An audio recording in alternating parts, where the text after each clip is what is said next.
The US president has spoken by telephone to Israel's Prime Minister Barack Obama, who made the call to Benjamin Netanyahu following claims that he refused to meet the Prime Minister in person.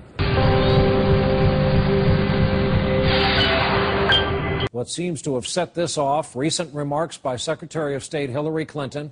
She said the U.S. would not set deadlines or name so-called red line limits that can't be crossed concerning Iran's nuclear activities. Netanyahu of Israel fired back today, saying those in the international community who refuse to put red lines before Iran don't have a moral right to place a red light before Israel. And we learned today the president is not going to meet with Netanyahu when he comes to address the UN here in New York later this month.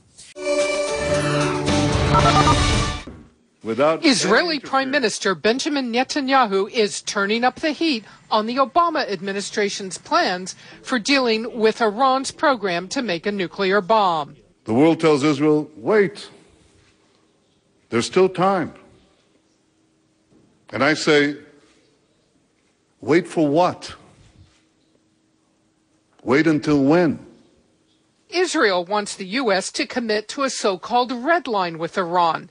If Iran steps over it, they face military action against their nuclear sites. Those in the international community who refuse to put red lines before Iran don't have a moral right to place a red light before Israel. Israel wants U.S. support because at some point its own Air Force won't be able to hit Iran's nuclear sites in increasingly hardened underground bunkers. With 2 months to Election Day, the U.S. administration isn't anxious to get specific. The president has said unequivocally he will not allow Iran to obtain a nuclear weapon. I'm not going to get into how you unpack exactly what, who, how, when. But not setting a line can also be risky while negotiations go on. Secretary Panetta believes that Iran has not yet made the decision to go for a nuclear bomb. But he is frustrated, we are told, about the sanctions.